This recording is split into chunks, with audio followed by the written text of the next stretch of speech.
Pulso Latino es presentado por Frisian Flag, Dushipawe, Bompa Mañana. Esto es Pulso Latino con Alejandra Forero.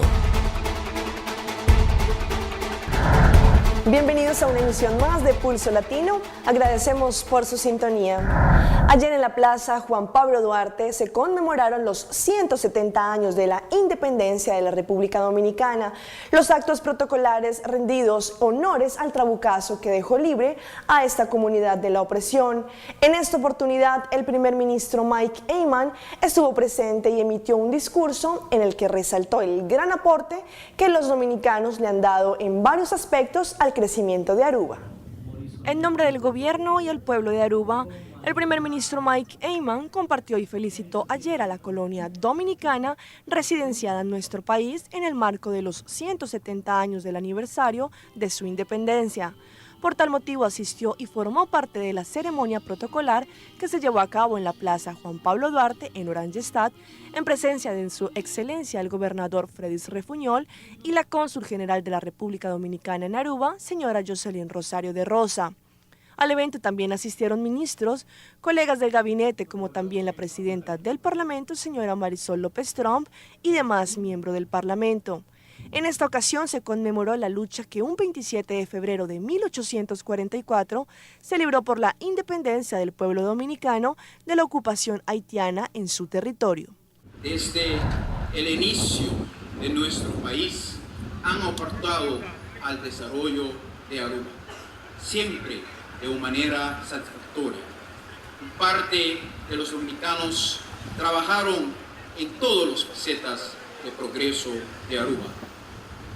Aprovecho esta oportunidad para agradecer a todos los dominicanos que tienen contribución al progreso de Aruba y que integraron felizmente en nuestra comunidad.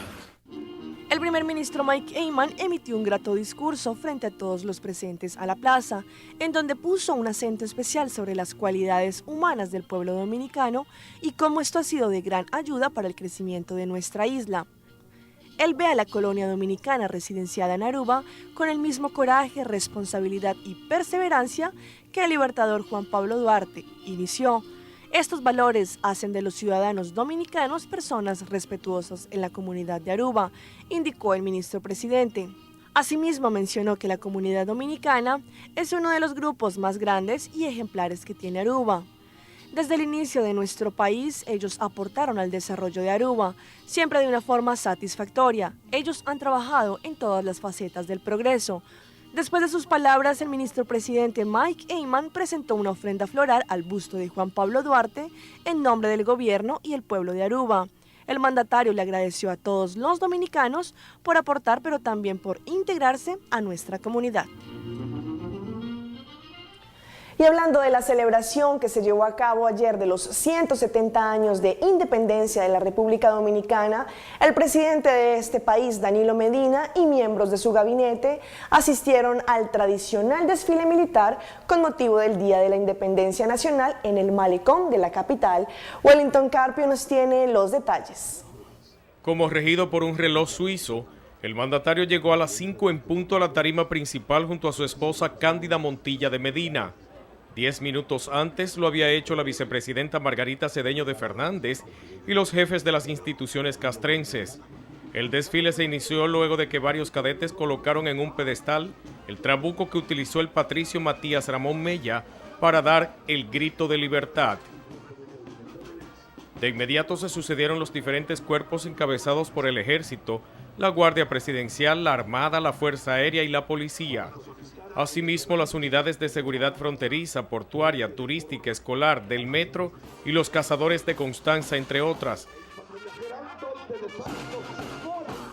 En el público llamó la atención la presencia de los embajadores de Estados Unidos, James Brewster, y de Venezuela, Alberto Castelar, separados por el traductor oficial de Palacio, Robert McCollum. La parada militar en honor al presidente Danilo Medina en conmemoración del 170 aniversario de la independencia nacional concluyó justo 1 hora 30 minutos después. Wellington Carpio, Noticias SIN. En El Salvador, un hombre se salvó de morir enterrado luego de sufrir un accidente en su lugar de trabajo.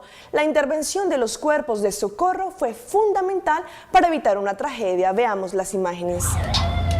El sistema de emergencia se activó nuevamente. Esta vez las instituciones de socorro tenían un nuevo reto: rescatar a un hombre que literalmente fue succionado por un contenedor donde se almacena arena en una fábrica de concreto.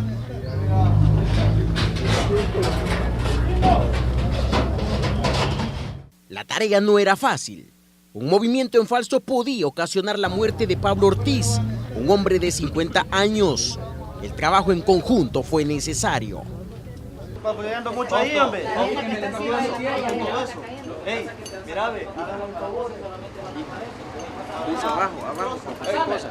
Las cámaras de Noticiero Hechos captaron desde otro ángulo el calvario que vivía Pablo. Uno de sus pies estaba contaminado por paredes de hierro. Si lo movían podían cortarlo o provocarle un daño irreversible. ¿Y qué se encontraba haciendo en el momento que ocurrió esto? Pues como aquí lo que hacen ellos es preparar material que lo hacen tierra, cemento, pienso yo. Si yo ahorita libero, se viene más arena. La arena se va a comprimir más. No se puede esperar las indicaciones que lo sujeten, yo lo libero. Arriba, los habitantes de la colonia Vizcarra en Ciudad Delgado veían con asombro lo ocurrido. Aún más, aquellos que fueron testigos del accidente. Se resbaló prácticamente en el cono y quedó soterrado en la parte interna. ¿Y él qué estaba haciendo en ese momento? Parece que él quizás se percató que quizás estaba el material un poco faltante y él quizás se introdujo a bajarlo, pero siempre usan arnés y quizás se resbaló y se fue hacia el centro donde está. En ese momento no lo estaba utilizando. No lo utiliza. El trabajo de los socorristas continuaba. Luego de 2 horas, Pablo comenzó a salir de la arena donde cayó. ¡Eso es, ahí va!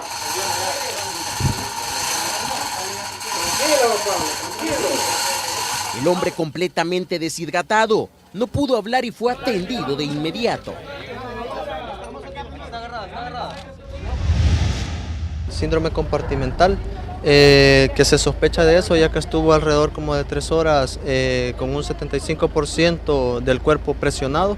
Se le está poniendo lo que es líquidos para eliminarle toda la posibilidad de coágulos que él pueda tener, ya que por la presión la sangre no le estaba fluyendo correctamente como debe de ser. Pablo fue trasladado a un centro hospitalario.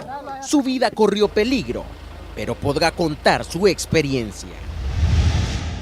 Un accidente que pudo terminar en tragedia, pero por fortuna no fue así, gracias a la intervención oportuna de las instituciones de socorro. Con imágenes de Ever Ábalos, Julio Guevara, Noticiero Hechos. Y en serios aprietos se encuentra un policía de Perú, y es que en aparente estado de ebriedad trasladaba a un sospechoso. Sus colegas fueron quienes descubrieron esto. Increíble, pero cierto. Parece una intervención común y corriente. Sin embargo, al interior del vehículo viajaba un policía vestido de civil en aparente estado de ebriedad. El hecho se torna aún más grave al conocerse que el suboficial de tercera, Julio Castillo Córdoba, trasladaba a un requisitoriado hacia el Juzgado de Investigación Preparatoria de Barranca, el mismo que increíblemente maneja el auto modelo Station Wagon de placa TGL 996. Ante semejante escándalo, a la gente en cuestión no le queda otra que bajar del auto y hablar con sus colegas, quienes, acompañados con serenos de Casma, no dudan en detenerlo junto a Edilberto Dongo Núñez. Ambos son llevados en un patrullero hasta la comisaría del sector, donde evitaron todo contacto con la prensa. Intervenido al parecer, ¿no?, que se encontraba en estado de ebriedad. Entonces ya ordené que se haga todo el dosaje etílico, su reconocimiento médico, me lo pongan a disposición de acá y yo tengo que dar cuenta a la inspectoría porque es la unidad encargada de hacer la investigación administrativa disciplinaria. Según se conoció, el chofer del vehículo plomo habría jugado el papel de amigo elegido, pues según informaciones, todos los ocupantes estaban bajo los efectos del alcohol. Se ve ubicada una zona rígida y pedían el apoyo con la finalidad de pedir para que esos vehículos se vayan, avancen. En esos momentos ellos indican de que hay personas que se habían puesto un poco renuentes al mandato de ellos, ¿no? Entonces, según ellos me manifiestan de manera verbal, estaban en estado etílico. Una situación que ha puesto en jaque a Castillo Córdoba, a quien ya se le abrió una investigación para determinar su responsabilidad en esta grave denuncia, que podría llevarlo a ser retirado de la institución. Y se le siguen sumando más astillas al caso del Westin Hotel. Como lo habíamos anunciado, el restaurante Blossom entabló una demanda frente a Aruba Hotel Enterprises, pero el juez del caso le dio la razón a esta última parte y les indicó que el restaurante podría funcionar como All Inclusive Resort sin ningún problema, a lo que el gerente general de Blossom no está de acuerdo. El gerente general de Blossom Restaurant expresó que Aruba Hotel Enterprises no les dio un trato justo, ya que ellos tenían un contrato de funcionalidad de 8 años y ellos incumplieron con su parte, según las palabras del gerente de Blossom. Lo preocupante del caso es que el restaurante tiene 40 empleados que dependen netamente de su trabajo y si se cierran las puertas de este, pues se enfrentarán a una situación fastidiosa. Después de que Blossom Restaurante impusiera una demanda, el juez del caso falló a favor de Aruba Hotel Enterprises, indicando que el restaurante podía funcionar también como All Inclusive Resort, pero las directivas de Blossom no están de acuerdo y lamentan el fallo de la corte. Es un asunto lógico que un restaurante con el modelo de Blossom no podría sobrevivir en un All Inclusive, donde los huéspedes del hotel pagan una sola tarifa por estadía, alimentación y bebida. Él indica que es obvio que los clientes van a preferir comer en el hotel que ir a pagar a una suma extra a un restaurante. Blossom hace una súplica para que se sienten a una mesa de diálogo entre ambas partes para llegar a un acuerdo, ya que los 40 empleados no sería justo que perdieran sus empleos por el posible cierre del restaurante. La situación en Venezuela ha estado con más calma después de los hechos que azotaron este país. El presidente de Fede Cámaras, Jorge Roig, tomó la palabra en la Conferencia Nacional por la Paz que se llevó a cabo en Venezuela y aplaudió el tono con el que el presidente Nicolás Maduro llamó al diálogo. A nombre de Fede Cámaras, el presidente de esta entidad le agradeció la invitación y celebró el tono con el que el presidente Nicolás Maduro se dirigió al país. Roig afirmó que el país no está bien. Indicó que el mandatario tiene que escuchar otras voces diferentes a las que lo acompañan. Es un país que tiene unas legítimas protestas, indicó el presidente de Fede Cámaras. Esto no justifica la violencia la rechazamos desde Fede Cámaras, venga de donde venga, aclaró el presidente de esta entidad. A nombre de Fede Cámaras, la máxima organización representativa empresarial de Venezuela, quisiera en primer lugar agradecer la invitación que hemos sido objeto para un acto con un nombre tan convincente como es una conferencia para la paz. Poco podríamos, los empresarios que hemos venido insistiendo en tener un diálogo, haber rechazado una invitación como esta para estar con ustedes el día de hoy. Y eso queremos celebrarlo. También queremos celebrar el tono con el que usted hoy se ha dirigido al país.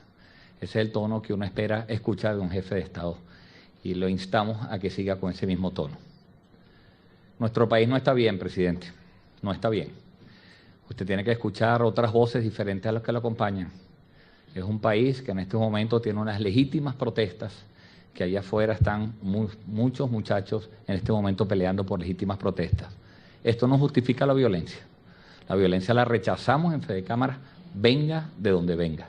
Y lo primero que tenemos es que condenarlas como venezolanos. Nuestro país no está bien, presidente.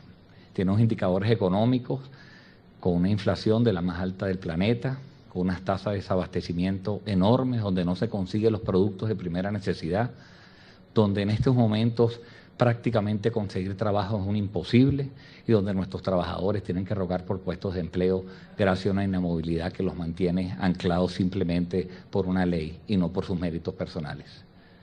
Nuestro país no está bien, presidente. Nuestro país nos estamos matando entre venezolanos y eso es grave.